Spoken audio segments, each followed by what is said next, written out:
This surveillance video shows suspected San Jose VTA gunman, Sam Cassidy. It shows Cassidy wearing reflective gear and loading a duffel bag into the car at around 5:30 a.m. this morning.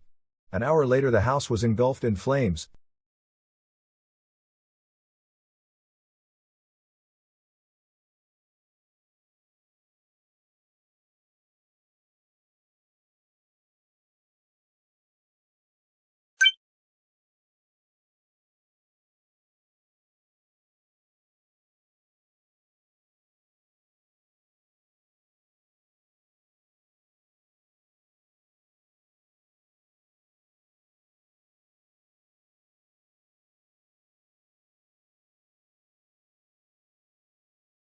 Additional bystander video from the scene of suspect Sam Cassidy's home on fire in its early stages.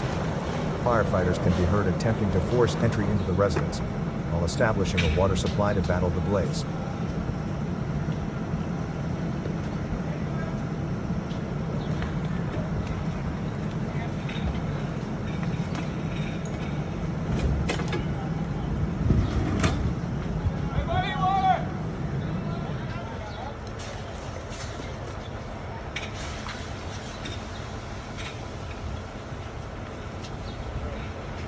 네네, 싫어.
네네, 싫어.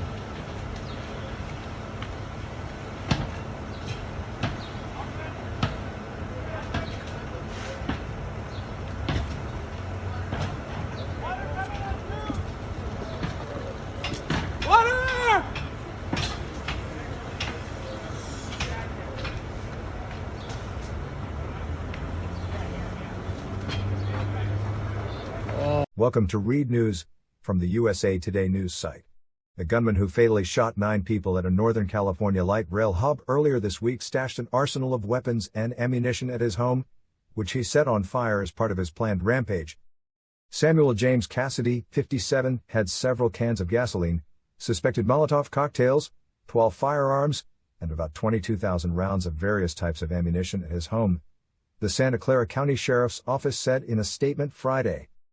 It is clear that this was a planned event and the suspect was prepared to use his firearms to take as many lives as he possibly could had sheriff's deputies not made entry to stop his rampage, the office said.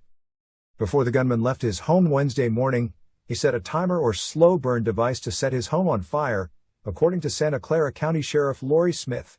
At the scene, he had 3 semi-automatic 9mm handguns along with 32 high-capacity magazines loaded with additional ammunition, she said. While officers initially found potential explosive precursor materials at the gunman's residence and the Santa Clara Valley Transportation Authority, they ultimately did not find any explosives, the office said.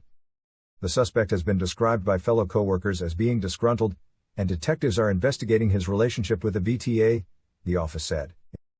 In 2016, U.S. Customs and Border Protection stopped Cassidy on a trip back from the Philippines and found that he expressed hatred of the rail yard where he worked, according to a Department of Homeland Security memo from the stop obtained by the Wall Street Journal. An officer found Cassidy had books about terrorism and fear and manifestos, as well as a black memo book filled with lots of notes about how he hates the VTA, according to the memo. When he was asked if he had problems with anyone at work, Cassidy said, "No," according to the memo. Local law enforcement in the San Jose area was never notified of the memo or Cassidy being detained, Santa Clara County District Attorney Jeff Rosen said in an interview with USA Today. He noted his office, along with local authorities and the gunman's employer, may have been able to interject and halt the attack from ever occurring. The DA's office was not notified, Rosen said, adding he wasn't aware of a single agency in the area that was told this information. I would like to have known this in 2016. A VTA spokesperson Friday, responding to a question about whether Cassidy ever said or did anything to make employees uneasy, said the authority was reviewing all records that pertain to Cassidy. Here's what we know Friday.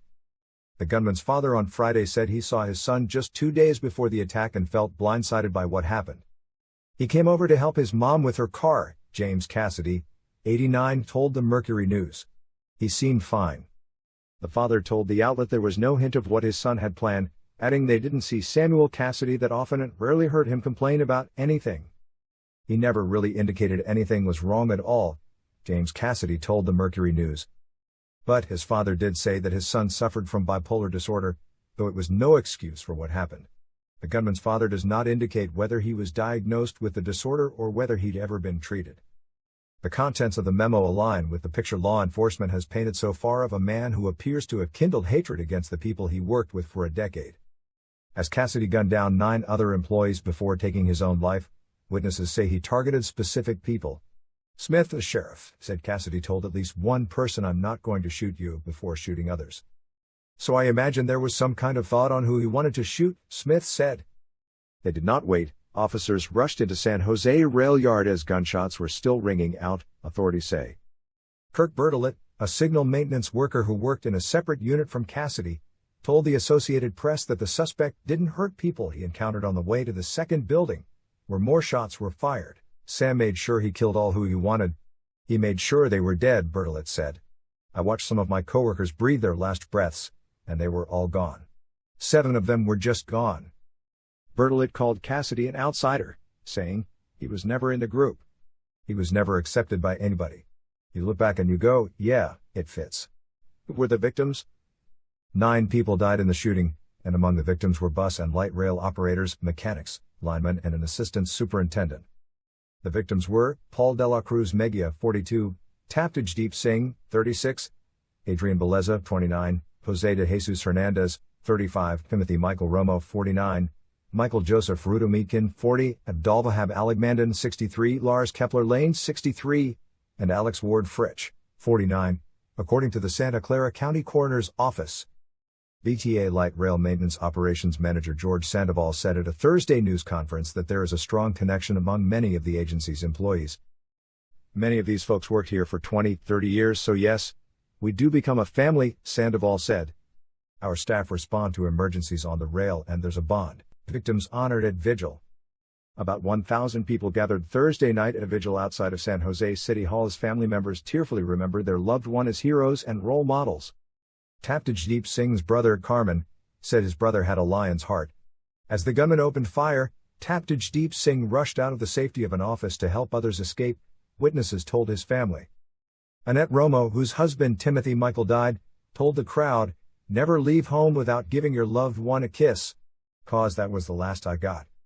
A GoFundMe spokesperson said a centralized hub for identifying and verifying fundraisers for the victims and their families has been set up. Police say Cassidy plotted intricately for the shooting. He gathered weapons, read about terrorism, harbored bomb-making materials, and rigged his home to go up in an inferno as he set out to kill 9 fellow employees. Before Cassidy left his home around 5:39 a.m., he set a timer or slow burn device to set his home on fire, said Smith, the Santa Clara County Sheriff. Authorities say they found an assortment of what appeared to be bomb-making materials in Cassidy's locker, forcing a lockdown of the area and bomb technicians to sweep the large complex.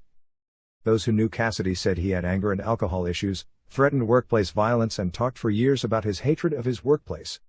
Cecilia Nelms, who was married to Cassidy for about 10 years before they filed for divorce in 2005, told the Mercury News that he often was angry at coworkers and about his assignments at work, though she said she hasn't spoken with him in about more than a decade. Another woman who dated Cassidy accused him of rape and sexual assault, according to court documents from 2009 obtained by the Mercury News. The documents also include accusations that Cassidy had severe mood swings and suffered from alcohol abuse.